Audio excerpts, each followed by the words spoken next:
Sound is on. 5, 6, 7, 8, 9, 10. Hi, I'm Jonty Rhodes, and this is Photo ke Peeche. To begin with, Jonty, you were really early on Instagram in 2012. You put this up, life as I mostly see it. You spend a lot of time traveling. And what is that? Is that something that's come from the profession, or do you also love it yourself? Well, fortunately, I do enjoy travel.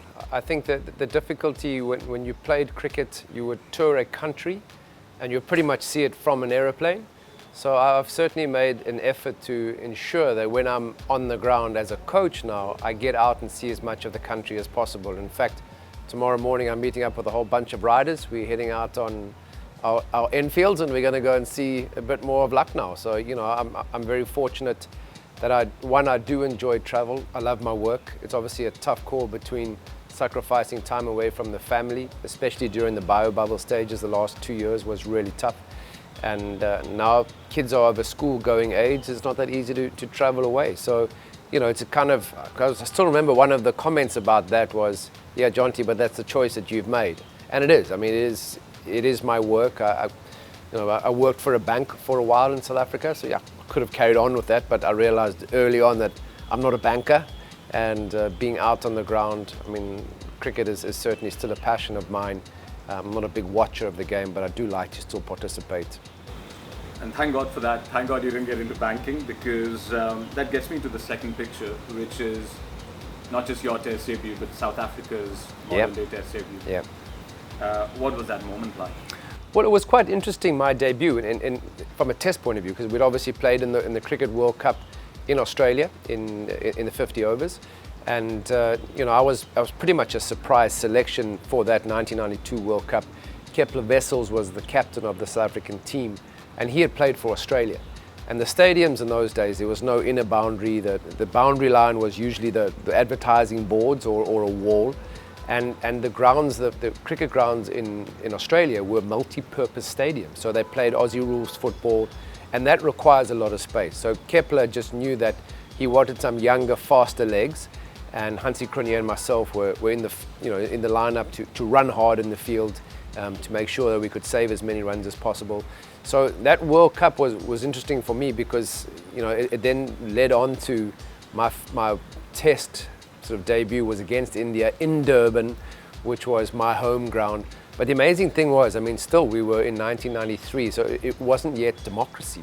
So many of the crowd that turned up because Durban has a massive Indian population, and you know the support. Kapil Dev, I think, got and Sachin obviously got way bigger cheers than the South African team. So it was a real eye-opener for us. And you know, my debut was nothing exceptional other than the fact that I wasn't expecting to play for South Africa. I didn't have a country to play for when I was at school, and the reason why I ended up banking at the end of my cricket career is that I have a Bachelor of Commerce degree, because the sport wasn't really an option up until then. So, you know, people talk about, it's a privilege to play for your country. It really was a privilege to play for mine. This is iconic. It happened a bit before that test. You kind of defied gravity, and you were the first player that I remember, at least, that started doing that. What were you thinking, that, you know, I'm going to go and crash those stumps? Well, the interesting thing is I remember having a chat to the photographer, the late Jim Fenwick. He passed away sadly quite recently. But I remember talking to him on a phone, because I keep getting reminded on social media, it was the 31st anniversary of that dive. So I think it happened in March sometime 1992, so of the game. And he spoke about, you know, then in '92 they didn't have digital photography, so everything was on roll and on film. And throughout the day they had runners that would come and collect the film and then take it back and develop it. And when that happened, it was an overcast day. The reason why it was black and white is that the light wasn't great. It was an overcast day. There'd been it was a rain-shortened match, big thunderstorm in Brisbane. And he just said he remembers kind of one eye through, you know, sort of looking through the lens, and having another eye just sort of above the camera. So he had a good understanding of what was happening around. So he wasn't just focused, but he was actually focusing on Inzamam. So he said he's got three, when he developed the role or the film, there were three pictures. The first one was me sort of just my hands and my head appearing. The second one was that iconic picture. Then the third one was my boots disappearing and the stumps flattened and Inzi still coming forward. so his focus was an Inzamam, and I kind of interrupted that line of sight. So my thought then was pretty much, my accuracy of throwing, my strength was my speed, obviously, as a hockey player, as a soccer player. That was just basically backing my strength, which I wasn't very consistent hitting the stumps. We needed a wicket. Inzamam and Imran Khan were batting really well. Because of the wet outfield, it was difficult for our bowlers to control the ball. And, I was generally quite close when I fielded, but at that stage, I was on the sort of 30-yard circle, which is not where I spent a lot of my career. I was a lot tighter, almost at gully. And when I got the ball, he had gone. So I just remember seeing Imran Khan putting his hand up saying no, and Inzi had to turn around. So I really thought I would get there quite comfortably, because he was, even as a 19-year-old boy, he was still quite lumbering in his demeanor. But because he was quite tall, I could see, wow, he actually could make it. And I felt really stupid having had the opportunity to shy at the stumps and choosing not to. Then just felt that the fastest way for me to cover those last sort of 2 meters would be if I took a flying leap and fully extended myself. So there wasn't much of a thought process. I'd never practiced that, and I never did it again. So it wasn't like something that, it was a special skill of mine. Diving around the field and just, reading the situation, anticipation was pretty much what I was good at. But there wasn't a whole lot of thought process other than, oh dear, I'm about to make a fool of myself because Inzamam's going to get back and be safe. My mom blames this moment for all my injuries as a kid. Yes. Sorry, Mom. Yeah. This was special, and I think the question's less about this specific catch, but just the ability to dive off and take off. What would you tell a young fielder who understands the concept behind it but can't really execute it? Sure. I mean, again, interesting things. Most players' careers are defined by their stats. Mine have definitely been defined by photographs, and obviously the 92, and then this one. Spoke to the photographer responsible for this, and apparently after 92, they literally just sent an extra photographer just to track me in the field, just in case I did something a little bit crazy. And I think from that, I mean, literally caught the ball in my fingertips. I was often spoken about from a commentary point of view that Jonty Rhodes got great reflexes and great anticipation, but if I had faster reflexes, I would have been a much better batter. My average wouldn't have been average, it would have been a lot better because I wasn't a gifted person. But to any young player, and especially in T20 cricket now as a fielding coach, because I never had a fielding coach. I just fielded because I loved to field, and I had good agility through the other sports that I played.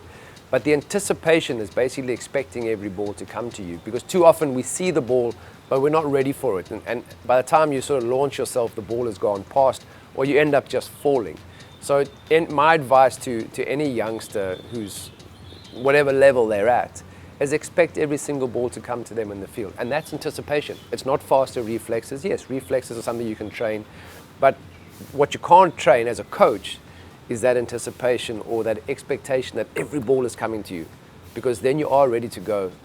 Cricket's very much a linear game, old style cricket. You bat straight line, you bat towards the ball, you run up and down maybe, or the bowler, everything's in a straight line, where fielding is more about the lateral movement. So if you can expect every ball, that anticipation is going to be there. I want to bring you to this. This is pretty new back then, playing a reverse sweep. It's become commonplace now. What made you, apart from your hockey background, what made you really feel like this was a viable shot? Well, amazingly, I mean, that picture is taken at the 99 World Cup. So with that, and that was the last time Bob Woolmer had been, it's getting goosebumps here, late Bob Woolmer was our coach. He retired from South African coach after that. And it was amazing because he had started, I think, in sort of late 95 or 1996. And when I first worked with Bob, I actually got dropped from the test side because I was coming across the ball as a hockey player and growing up in Durban, which was fondly known as the lawn because it was really green, the Kingsmead surface. So you learn to cut and pull because most bowlers were bowling sort of back of a length. Ball was bouncing, whistling past your ear and your nose. So I learned to adapt and play the pull shot very, very comfortably. And Bob Woolmer just said, he was also a hockey player and a hockey coach. In Cape Town, he used to come out spend time there as an English overseas pro. And he just said, Jonty, I can see your hands, cricket's a game of habit. And as a hockey player, I got left out of the test side, but still played all the one-dayers. And while guys like Darryl Cullinan and Herschel Gibbs and Jacques Callis and even Sean Pollock down the order had such good hands, and they hit the ball so well through the offside or over extra cover. Bob just said to me, with firstly the agility with my foot movement, I can get into position really well. And the fact that from a hockey perspective, you learn to dribble left and right. He said maybe try the reverse sweep, because I was, just lapping. I think Dermot Reeve was captaining Warwickshire at the time. Bob Woolmer was coaching Warwickshire. And he was talking about Dermot Reeve and the ability that he had just to literally run the ball off the face, but do that with a reverse sweep as opposed to hitting it. And for me, it was quite easy to adapt, being quite short, being quite quick on my feet, and then just having that wrist work. So that was a lot of work from Bob Woolmer, and just the encouragement, that we actually need to play to our strengths. Yes, that's the cricket manual, and this is now pre-T20, so people weren't having all the shots that they have, ABD 360. It was a case of going, okay, so what are your strengths, and let's utilize those.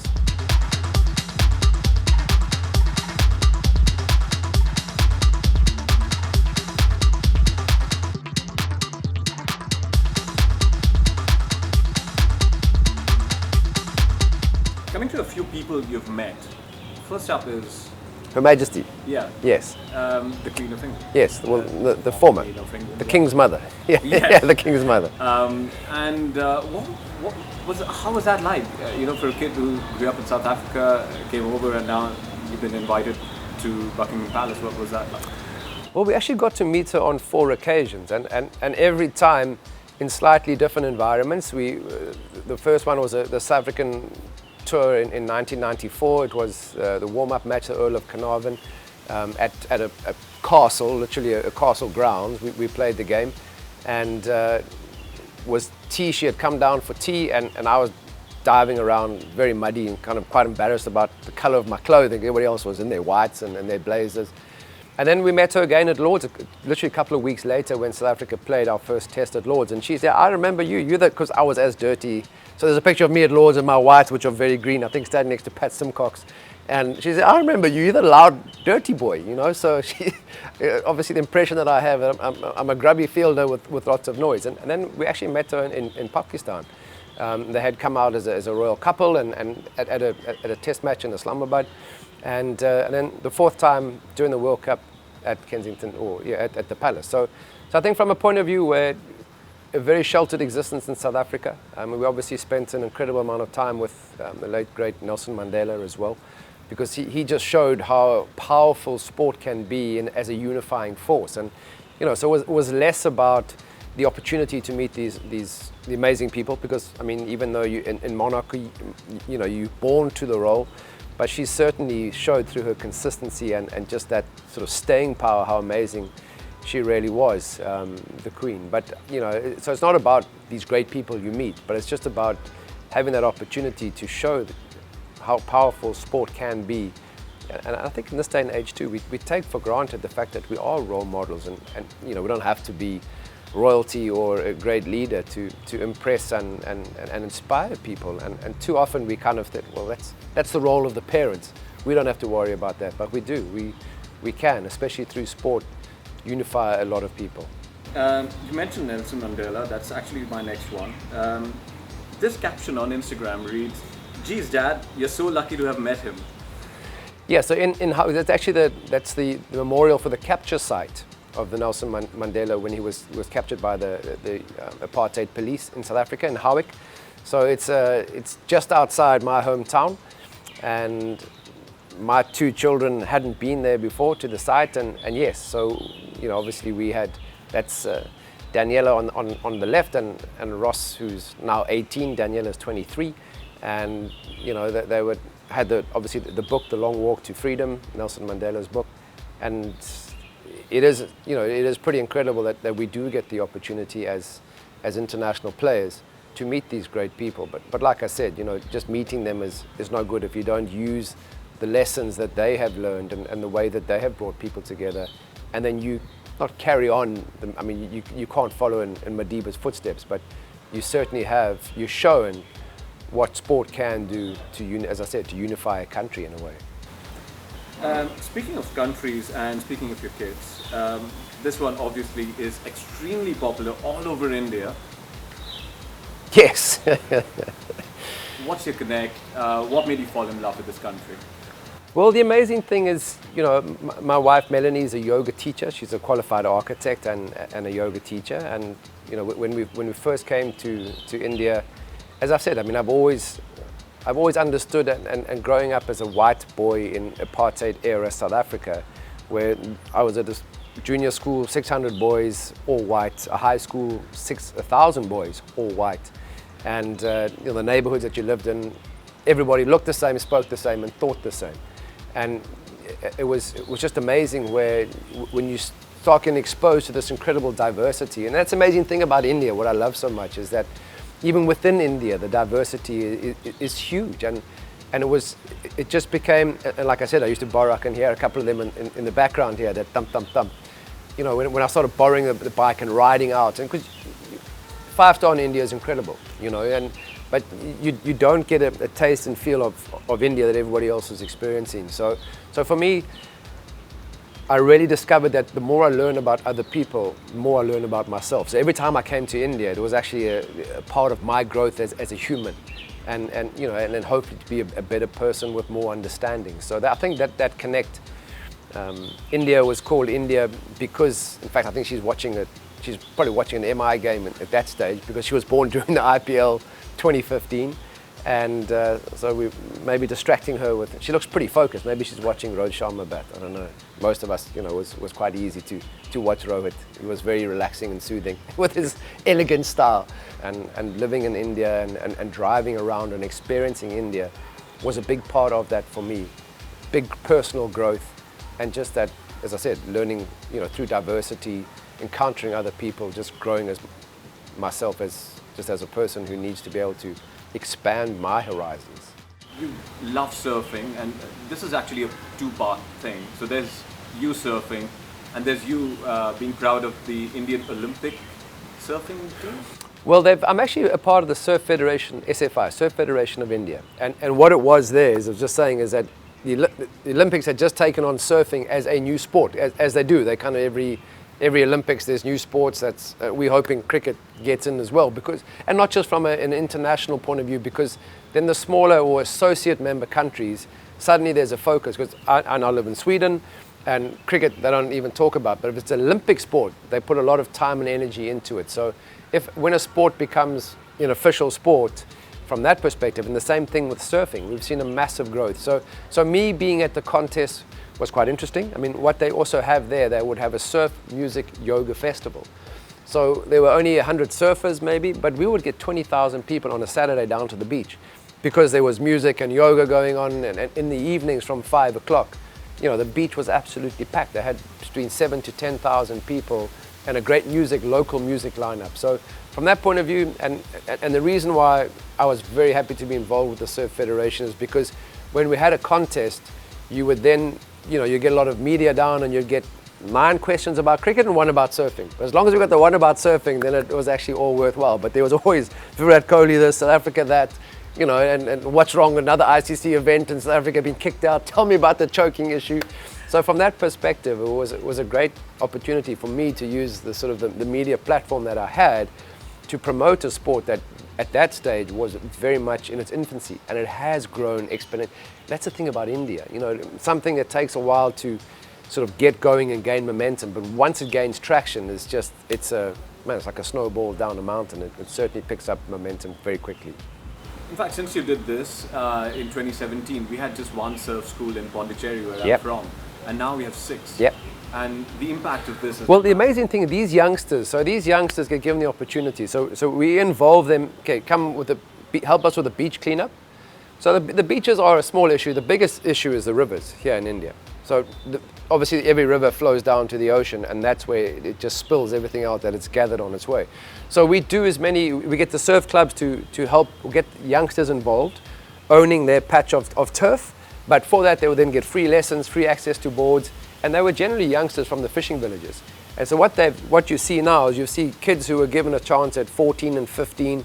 Now suddenly they're 18 and 19, and they're all running their own surf schools. So within a space of 5 or 6 years, when you have 4 or 5 youngsters, they're suddenly, and only 1 surf school, those youngsters are now, we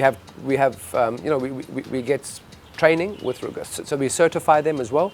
So it's not just, oh yeah, I'm a surf coach. We have to go through the certified training. So there's been a great bit of work done by the Surf Federation of India. This is the last one. I love this caption. Yeah. Do what you love, not what you're good at. Yeah. First, take me through that, and I'll ask you a follow-up question. Sure. Now that's with Ethan. So my wife Melanie has 2 boys from her first marriage, Ethan and Timothy, and at the time, I mean, they were 5 and 3, and they were with us during the IPL. And with regards to do what you love and not what you're good at, because and I spoke about earlier when you asked me about the Inzamam run out, I played to my strengths, because my strength wasn't the accuracy of throwing. My strength was, diving, running around as fast as possible. But in a corporate environment, people are often given jobs to do because they're good at it. But studies have shown that if you're allowed to focus on your passions, your growth and your improvement is again exponential. If you're in an area even that you're good at, but it's not your passion, your growth will be, sure, it'll step up and step up. But when you're given the opportunity to do something that you really love, you should try and pursue that with all your heart, because when it's your passion that you're following, and that for me is just playing. Fielding for me was just having fun in the field. So there I'm a fielding coach. We were playing piggy in the middle, trying to keep the boys active. So again, a big part of what I try and do with children is, I think we talk about fitness in India or health in India, and everyone thinks, well, it's kind of Bollywood, so it's biceps and six-pack. But health is more about wellness, and especially we've been through a pandemic. From a corporate point of view, people working remotely, now we're going back to the office. Wellness is a very holistic sort of approach, and again, I'm passionate about being on a cricket field. I did try banking, did try it for a while. I was even a sponsorship manager, so I was involved with the bank for about 7 or 8 years, and fortunate to get back into cricket, because this is what I love. I think I've retired about 4 times from playing and coaching, but I'm still here. Thank you. Just one last thing, which is what's the one thing you'd like to impart to the team at Lucknow Super Giants while you are here? Well, I think obviously as a fielding coach, that's my focus. There's sort of kind of 2 things. I always talk about, if you don't go, you'll never know. So, rather dive for the ball and miss it or drop it. I'm not marking that. But I think, kind of something I'd learned from my hockey days, where that far back is a bit like football. Offside was at the halfway line, and we had a hockey coach who just spoke about the willingness to do unrewarded work. Because if you run away from the ball, you create space for somebody else to go get a through pass, score a goal. The team benefits, but you don't get the accolade. But the coach sees it because he knows what created the gap. So I think that willingness to do unrewarded work is important. We're in a big squad of 25 players. And the work isn't always at the net. Sometimes it's at the hotel, just sitting in the coffee shop. You might see somebody's a little bit down. Can you pick them up and lift them up? So no benefit to yourself, but a benefit to the team. Thank you, Jonty. Good luck. Always. Appreciate it. Thank you. I don't want to keep more names. No, I know. He's too big. Enjoyable for you as Very. well. Thank you. It's good to go down memory lane. And it's quite funny because, that was really on my... Yeah, so I was trying to figure out what's the best format, and I thought this would be a good way to tap into your mind. Yeah. Too well tapped. Thank you. Thank you.